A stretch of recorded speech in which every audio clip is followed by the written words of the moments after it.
month, it was announced that Zack Snyder would be stepping away from his Justice League directing duties after a family tragedy. We here at Nerdist would like to offer our deepest condolences to Snyder and his family. In the meantime, Joss Whedon will be taking over for Snyder, tasked with the responsibility of getting Justice League over to the finish line. Now, this includes guiding it through post as well as writing and directing a few additional sequences.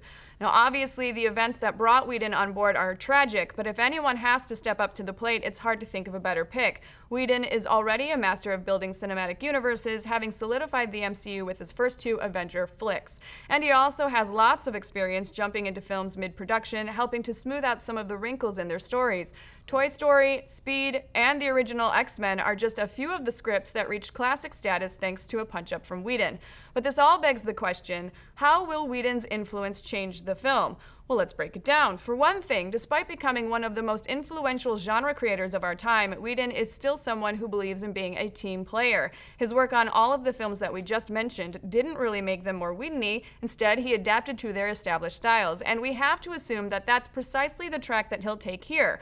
He's going to make the best possible version of Zack Snyder's Justice League that he can, not reshape it into Joss Whedon's Justice League. And this assumption was pretty much reinforced by Warner Brothers president Toby Emmerich, who said the directing is minimal and it has to adhere to the style and tone and the template that Zack set, adding he's handing a baton to Joss, but the course has really been set by Zack. So how much will he shape the movie to his own style? The answer seems to be not all that much. But that's not the end of the story. See, even before Snyder decided to step down, he had already called Whedon in for a little assistance. After viewing a rough cut of Justice League for some Warner execs, Snyder decided that the film needed a few additional scenes to help round it out and asked Whedon to script them.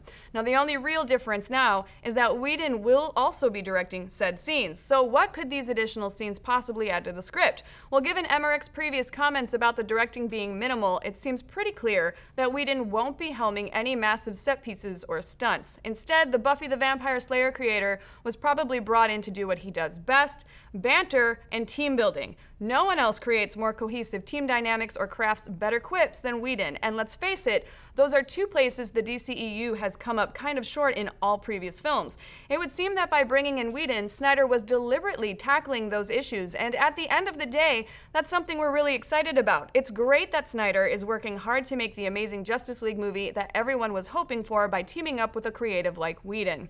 And in the long run, this could mean incredible things for the rest of the DCEU moving forward. The studio is clearly eager to keep Whedon on board. After his work on Justice League is done, he'll be writing and directing his own Batgirl film, and then from there, who knows what will happen. But we're willing to bet that his influence on the franchise is far from over. But what do you folks think? How will Whedon's work on Justice League affect the film, and what would you like to see him do in the DCEU moving forward? Let's discuss.